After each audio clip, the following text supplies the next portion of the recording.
Assim foi a vida de Haile Selassie. Haile Selassie I, batizado como Tafari Makomen e posteriormente chamado por Rastafari, foi regente da Etiópia e imperador de grau da cruz das ordens GCTE e GCBTO, herdeiro de uma dinastia cuja origem remontam ao século XIII. Haile Selassie é amplamente considerado uma figura definidora na história moderna da Etiópia e da África, a figura-chave do Rastafari, um movimento religioso na Jamaica. Allen tentou modernizar o país por meio de uma série de reformas sociais, incluindo a introdução da primeira constituição escrita do país e a abolição da escravidão. Entretanto, ele fracassou nos esforços de defesa da Etiópia durante a Segunda Guerra Itálico-Etíope e passou o período de ocupação italiana em exílio na Inglaterra. Ele absolveu a Federação da Etiópia e Eritreia, que foram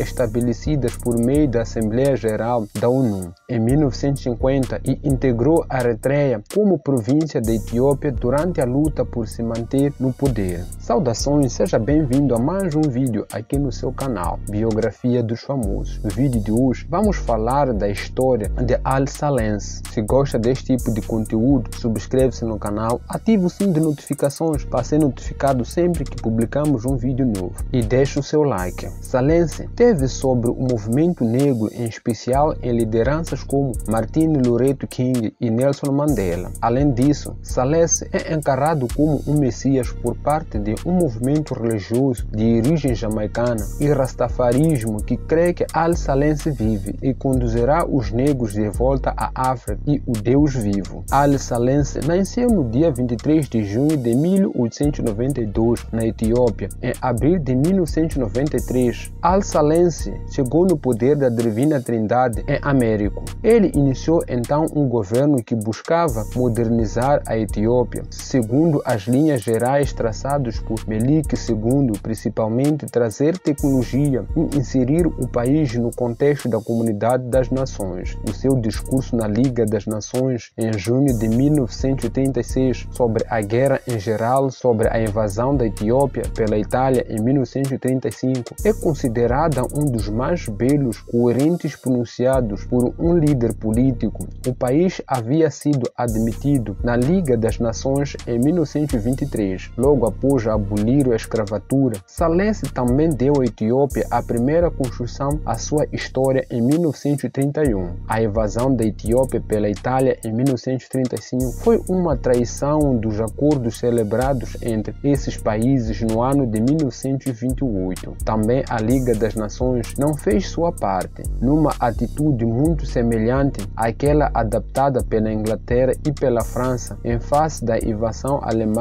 na Checoslováquia, com a diferença de que o país invadido não pertencia à Europa, e sim à esquecida África. Benito Mussolini recebeu uma condenação formal da Liga, mas foi encorajado pela falta de atitudes desta para com o seu ato injustificável. A invasão deflagrou a Segunda Guerra Itálico-Etíope. Em 1936, Selassie viu-se obrigado a se retirar para o exílio na Inglaterra, deixando o posto de imperador. A Itália estabeleceu um governo na Etiópia e tentou controlar os movimentos de resistência através de massacres e segregações. Selassie tentou angariar simpatia pelo seu país e só veio a consegui-lo quando a Itália aliou na Segunda Guerra Mundial a Alemanha, com o apoio da Inglaterra, mas contando essencialmente com forças de resistência etíopes e norte-africanos. Selassie retorna a Addis Abeba no dia 5 de maio de 1941. Aos poucos, conseguiu afastar-se da influência britânica, mas ao mesmo tempo vem do exílio com novas ideias inspiradoras na evolução da Inglaterra. Com a derrota da Itália na frente etíope, já durante a Segunda Guerra Mundial, Haile Selassie reassumiu o império. Havia tensões na Eritreia, que não se identificava com o restante da Etiópia e rejeitava a supremacia desta. Selassie provou a reforma e recuperação da Etiópia devastada pela guerra, instituiu um imposto progressivo sobre a propriedade de terras. Em 1955 é prolongada uma nova Constituição etíope que instituiu, entre outras medidas, o voto universal, mas também concentra bastante o poder nas mãos do imperador, enquanto em missões missões diplomáticas no Brasil em 1960, Haile Selassie sofreu uma tentativa de golpe, organizada e dirigida por Garmeni Nyeron, que não teve sucesso, mas polarizou a Etiópia e preparou o caminho para um segundo golpe alguns anos depois. Em 1963, Selassie participou da criação da Organização da Unidade Africana. O país enfrentou anos difíceis no início da década de 1970. A Grande Fome de 1972 e 1973 agravou a contestação ao governo imperial, somando-se aos problemas políticos. Estudantes exigiam reformas para que as terras não pertencessem à nobreza. No dia 12 de janeiro de 1974, registrou-se uma rebelião militar contra Selassie.